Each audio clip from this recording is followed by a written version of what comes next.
Welcome to the Growing Pains podcast, where today we're talking about growing a business in the alternative investment space. I'm delighted to be joined by Sam Mudie, who's the founder and CEO of Savea.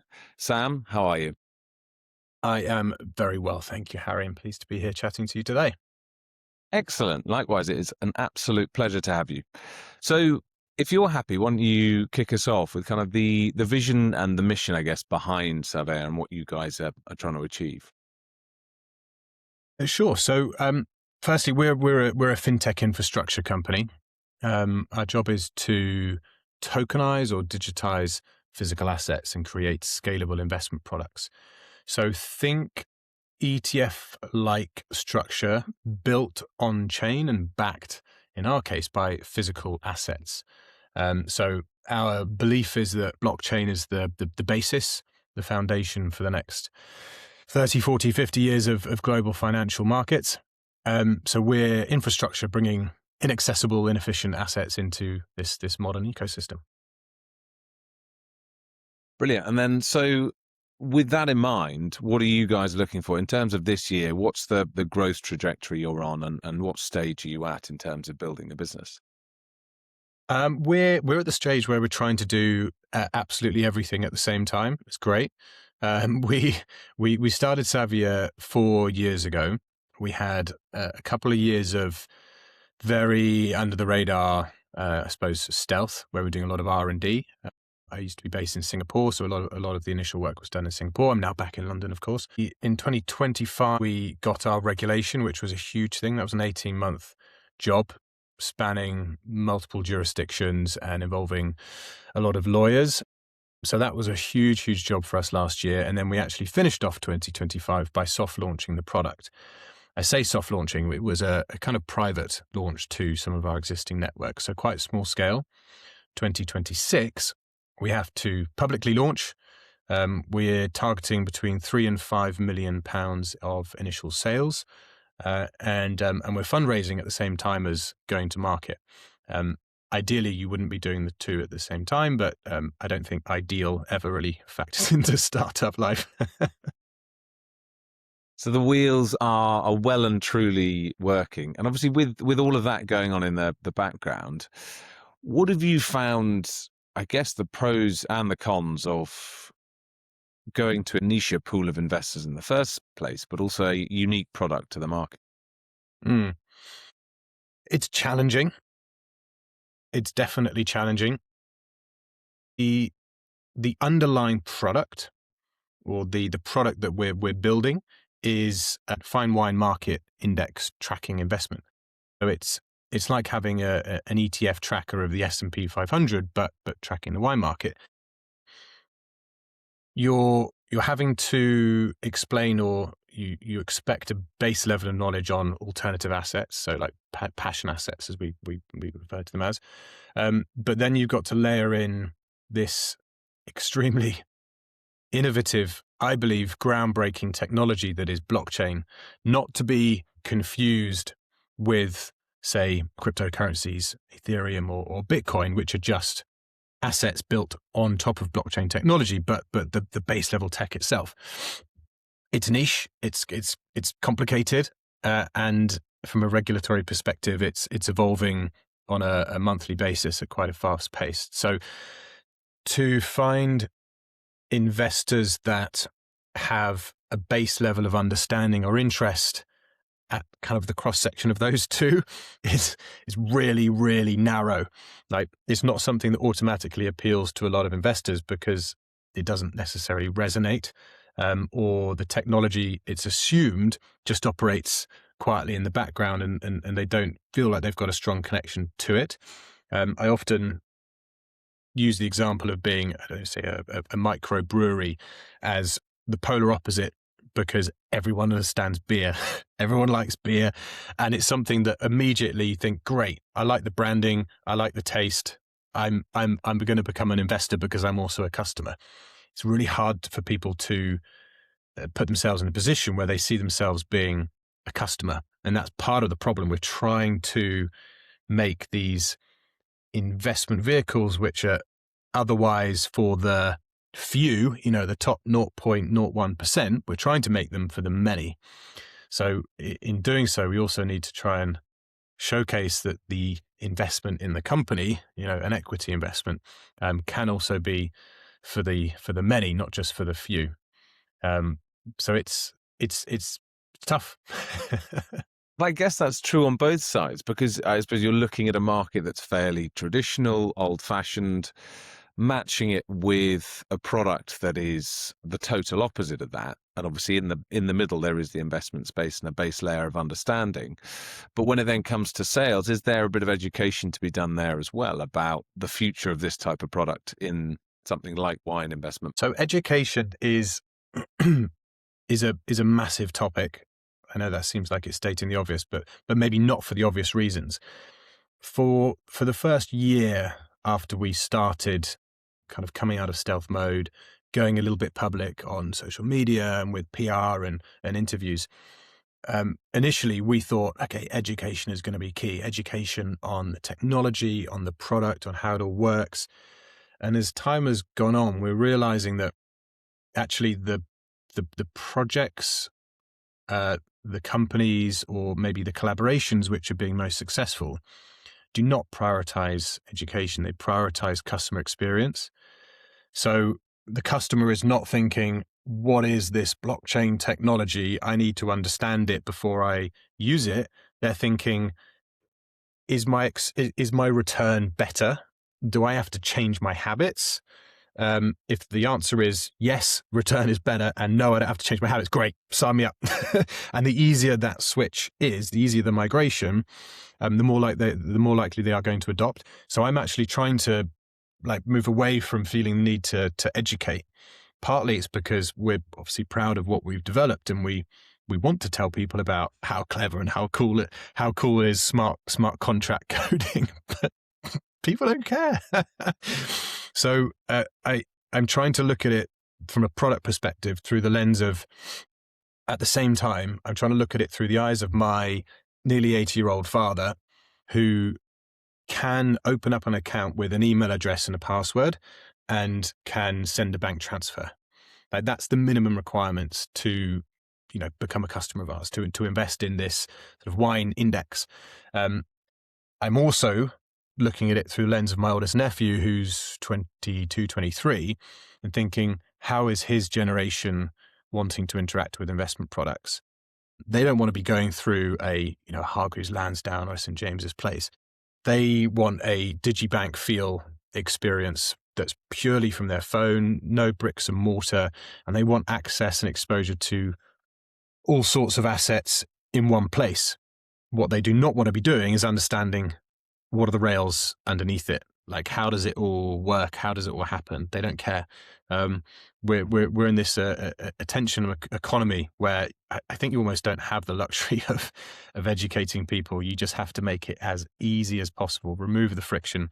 Yeah, I think that's the sort of reality of it. And I guess it's probably always been that way. Come back to 20, 30 years ago when the first iteration of the internet was around. We were probably thinking, what is it? How does it work? How do I get involved? Do I need to understand what's going on behind the scenes? And now you just trust that emails are sent, holidays are booked, social media posts are posted, and the world keeps ticking. So I guess that's sort of what we need to keep telling ourselves. Don't feel the need to educate, just make it easier. It's a really interesting point, isn't it? Because I sit here sort of wanting to understand it. But then if you go back to your microbrew analogy, I don't need to know how the beer is brewed. I just drink it and pay for it. And that's my customer experience. So I think there is at that point about everybody getting a bit too tied up in that, and a wider piece for anybody scaling a business about actually how do people receive it on the other end, and how does it kind of make their life better. So I think that I think is a really interesting point to focus on, and actually great for you guys that you aren't bogged down in those weeds, because the other thing is, when it comes to education, how do you get the tone right? You're basically talking down to people and all they want to know is, how does this make my life better? Yeah, it's really difficult. And you can't educate without knowing exactly who your ICP is. How you educate 60, 65-year-old, close to retiring, successful financial professional, you can't educate them the same way as a what is it? Henry, high earner, not yet rich, or not rich yet. They need completely different approaches, and you can't possibly tailor it for, that whole spectrum. So, yeah. What impact then has the sort of wider wine market had? I suppose there's the cooling off in terms of investment. How does that affect the product that you're building? You could look at this. You could look at it two ways. For longer term context, for listeners, watchers, the wine market over the last 20-25 years has a track record of returning 6 to 10% per annum. It's low volatility and it's low correlation to other assets. Of course, there is still peaks and troughs. There are market cycles. We had a really good period, actually, from the start of COVID. We had a 2-3 year period of really exaggerated growth rates, twice what we would normally expect.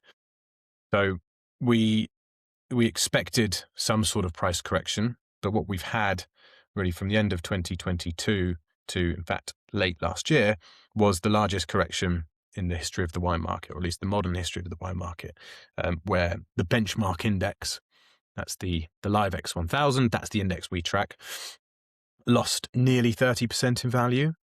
So firstly, compare that to other assets. It lost nearly 30% over the course of 3 years. That's pretty good, or it's less bad than comparable assets. But it is pretty bad for the wine market. So on one hand, it does make it hard to try and pitch a market that's come off the back of 3 years of negative prices. It has been increasing since. We have had, fairly slow but consistent month-on-month growth since around September, October last year.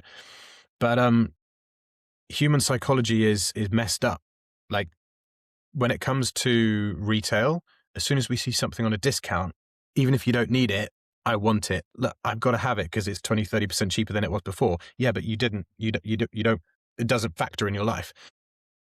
Investments are 20-30% down. Our brain doesn't think that way. Our brain thinks, oh, it's coming down, it's going to keep going down, which is counterintuitive. As long as the long-term fundamentals are the same, or are strong. And the opposite happens when it's at its peak. We seem to think that just because something's had a really good 3 years, it's going to continue that way. There's some sort of fallacy there. I can't remember what it would be called.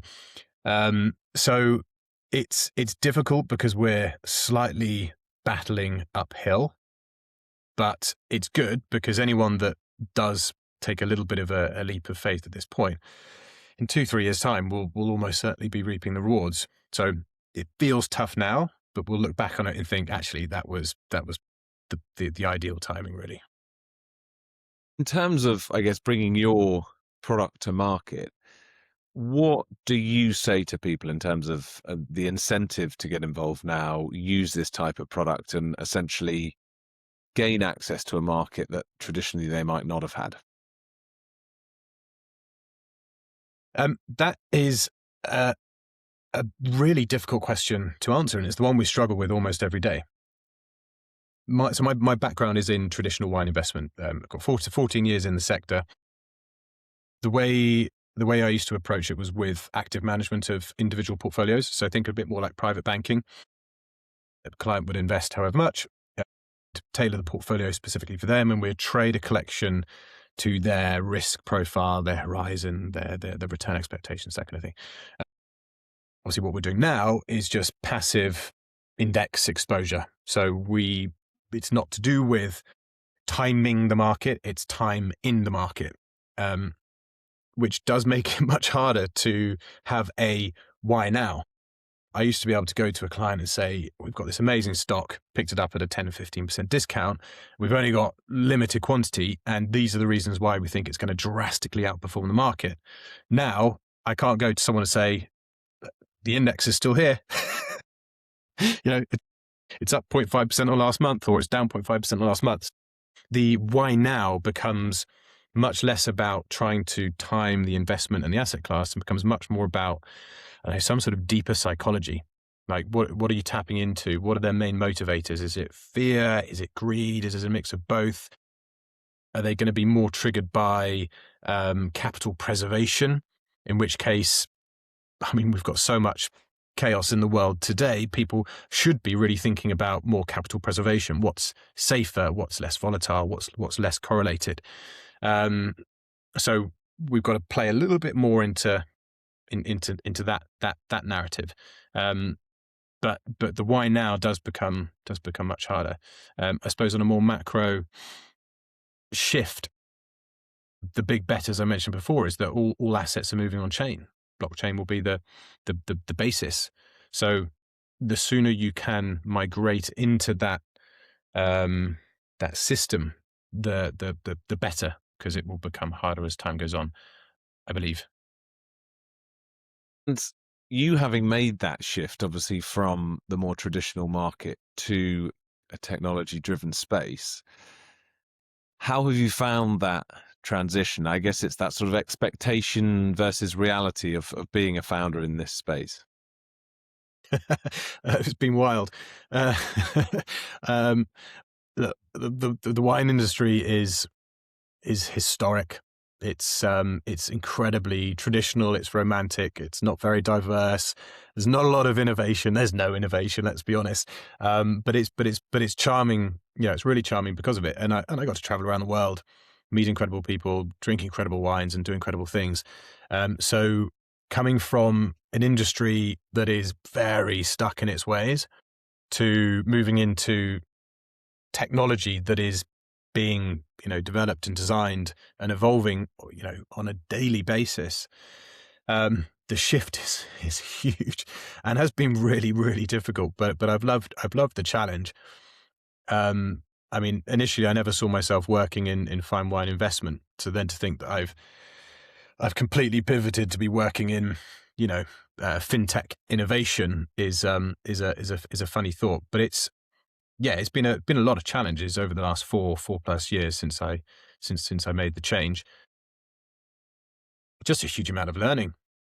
Yeah, going back to absolute basics, kind of being comfortable with starting on the bottom rung of the ladder and working your way back up again. But once you've done it once or twice, you realize, I know it sounds very cliche, but you realize that actually anyone can kind of do anything. I mean, barring being the next astronaut to go around the moon, I think that probably is past me. But once you've made such a directional change in your career, it does kind of show you actually, once you take the leap, we're probably a bit more capable and resilient than we give ourselves credit for. It's an interesting concept, isn't it? And something that came up the other day and seems to be a bit of a theme, particularly as a contradiction, I guess, between the US and here, is that there's a real fear of failure in the UK. And actually that bursting through that first bit is almost, whilst there are many, many challenges ahead, it's almost the hardest bit. 100%. It's infuriating, but I'm also completely guilty of it. The US, the attitude is totally move fast, break things, fail with style, pick yourself up, dust yourself off, and kind of crack on with the next one, and do it all with cheer and enthusiasm. But in the UK, there's still so much stigma attached to failing.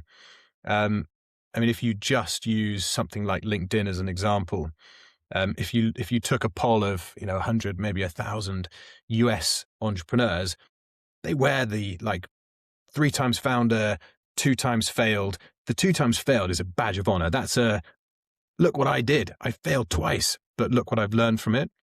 In the UK, to advertise the fact that you failed at anything is really looked down upon. In the US, it's celebrated.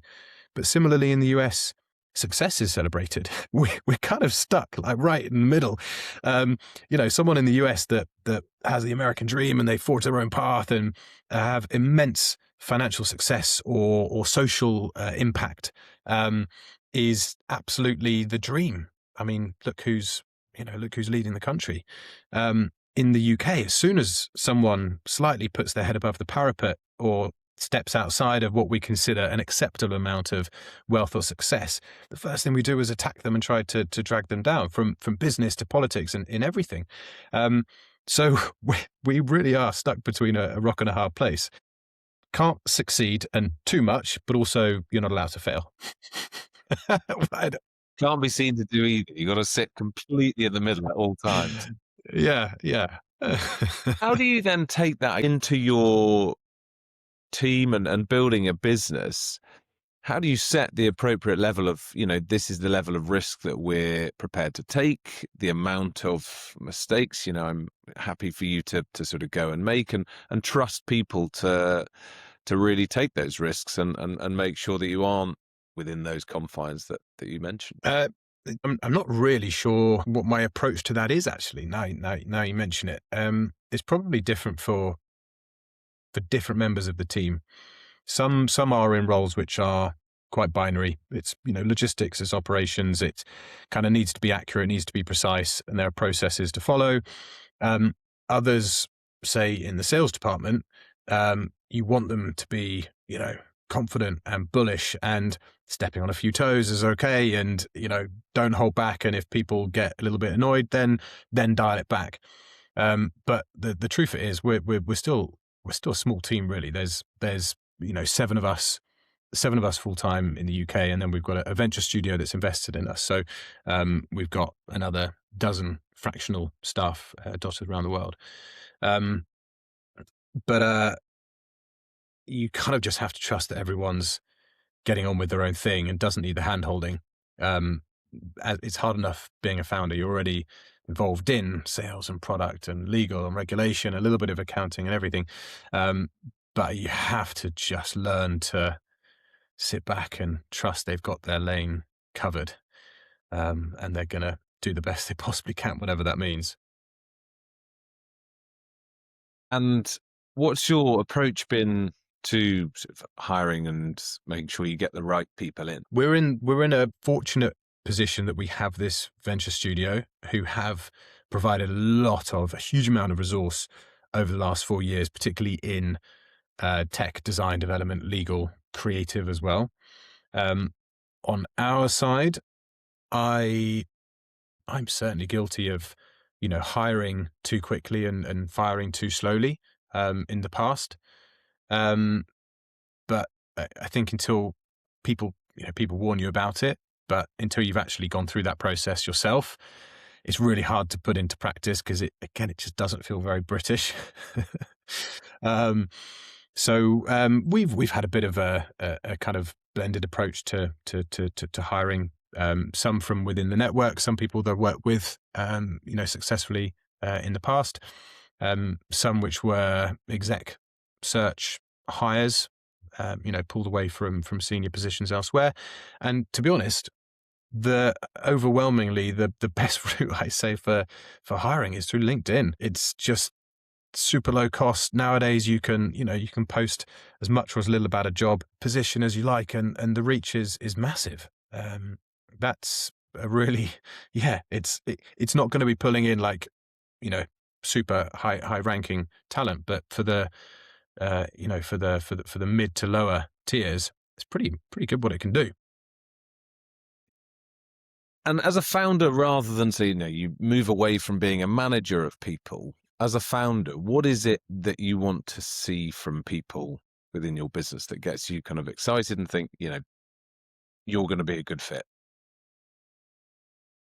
Oh, initiative, innovation, like to come back to your earlier question about taking risks and how do we manage the team. I do not want someone who just goes about their day to day, plugging away, almost unnoticed. I want any one of them in any department to come to me and say, I've been thinking about this idea. What about this market, or what about these suppliers? We can improve this process. What about this potential business development channel? Anything. I want them to be bringing ideas to me, because it can't always be top down. This kind of thing. So, innovation, forward thinking, dynamism, I guess is the word, is really, really important to me, much more so than good grades or the strongest historical CV. You need someone who's been prepared to be in a small startup environment and just kind of push for more, push for better, have high expectations for themselves. historical credentials, less interested. And finally, so as you are obviously going through the fundraising period at the moment, what does your ideal investor look like in the business that can really help you to get to the next level? So we, on the fundraising side, we had a long, what we, I suppose, would label pre-seed. In our first 4 years, we raised 3 million sterling in equity and debt, which was just covering all operational expenses, huge amount of legal, particularly surrounding the regulation, but it was it was capital. It was not really strategic capital. What we're raising now is a smaller seed round of 1 million sterling, and this is now strategic. So we're not just looking for the money. We've got a few different options for the money. And what we want are some people or institutions on the cap table who have some sort of pathway to something else, whether it's new product partnerships or distribution channels, or a portfolio themselves where there's synergy. That's the kind of golden goose. So strategic investors is what we're particularly looking for. So we're not raising from VCs. We're not speaking to VCs. Not planning on speaking to VCs. It feels like startups are kind of taught that VCs are the ultimate goal. Like you've succeeded when you've raised from a venture capital fund, because that's what you see on social media. So and so raised 30 million seed from Sequoia and A16Z and all those big names, and everyone's like, "Wow, these guys are amazing." VCs and startups, 95%, 99% of the time, are not a fit for each other. And it's not just that the startups are not good enough for a VC; they're just not appropriate. To be a VC type company or venture, you need to be prepared to work every waking hour for 2-3 years, make some like aggressive decisions, because VCs, they say we're looking for the 10x opportunities. A few days ago, I was in front of 3 VCs in an event who said they're looking for 100x. And they say, that's fine. We know it's not realistic for most companies. We just need the one that does it, because that's what keeps our firm at the top of the league tables, as it were. Literally, they have league tables for VCs, which is what keeps them in business. It's what keeps customers going to them. So, I think just as a kind of note to other startups, whatever stage they're at, don't feel like VCs are the route, or the only route, or the route to aspire to. It may not be the life that you as a founder want, and your business model is not necessarily appropriate for it. Come back to that microbrewery. I don't think the microbrewery is going to be a VC type model. Anything that's B2C and retail and with physical assets and infrastructure quite often is not nimble enough, or doesn't have high enough margins to generate those kind of equity returns. So sorry, to come back to the initial question, we're particularly raising from strategic angels, and in time, family offices and institutional investors, where there's more than just the capital on the table. It's what can we provide in the next 3, 5, even 10 years that gets you to the next level and the level after that. And always in mind, you're thinking, what's the eventual exit strategy? What do you need to be doing now so that in 10 years' time, you look most attractive to whoever that bigger fish is? Because there's always the bigger fish. What do you need to be doing now, stepping stone wise, to get in front of them in the best possible terms? And remind everyone when you've got the public launch. So, to come back to, I think, your very first question, what are the big things in 2026? We have a chicken and egg scenario. We are we're raising this seed, or about to raise seed, as soon as our EIS comes through, which is in progress. And as soon as we've got capital in from the seed, then we can fund our big go to market. But to have the most successful possible seed, you want to show as much traction as possible. So you want to show that you've gone to market, you've got the first 50, 100 customers and so much sales. So we're just going to try and do both at exactly the same time, because needs must.